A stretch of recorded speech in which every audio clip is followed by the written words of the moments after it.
This is for the Peter, James, John, and Andrew. For the Judas, Matthew, and Simon. This is for everyone, in other words.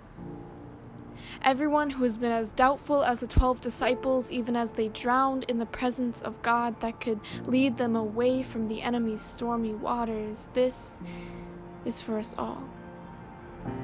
In the story of the feeding of the 5,000, the disciples treated their exhaustion as something invaluable, as something to be treated with higher respect and priority than other God-created people who could bear Christ's very image. I wonder how many of us wake up every day making the same excuse not to treat the least of these like they were made by Christ himself, as though God told us to do this as a merely disposable suggestion rather than a command. This is for us all. For everyone who has ever reasoned that even under God's sovereign reign they still didn't have enough and therefore had none to give, yes, this is for us all. This is for all of us who have failed to exchange our blessings with a thank you, even and especially when Jehovah Jireh, the great provider, is right there holding our hand. This is for us all.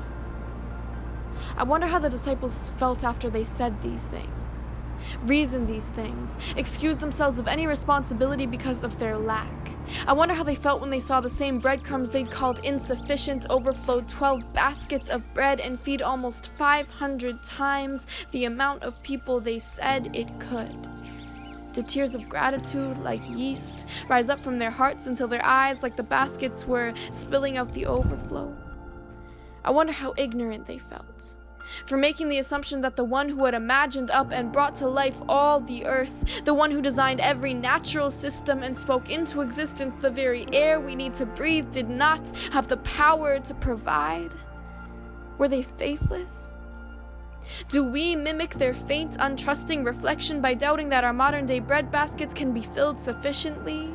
So often we call out for guidance, but when the herdsman offers to walk with us, we'd rather wander, as though there's no shepherd satisfactory enough for us sheep. If we serve a God who has power over all nature, why labor in vain if he can help feed every mouth, build every house, and blast the victorious trumpets? Our God is the God of magnification, who increases grace when we increase sin, and increases provision when we don't have the resources to be secure in, who reaches for us when we don't have the will to draw near to him, and knows that when we have no options left is the only time we tend to allow him to take control. The God who once promised, "Bring the whole tithe into the storehouse, that there may be food in my house.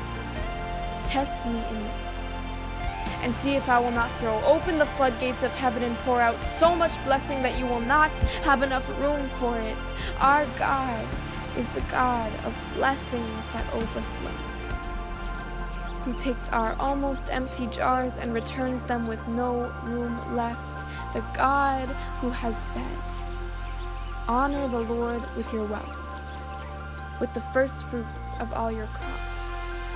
Then your barns will be filled to overflowing, and your vats will brim over with new wine." Our God is the God of blessings that overflow. So why do we withhold even the little we have and tell him he's not worthy for us to try?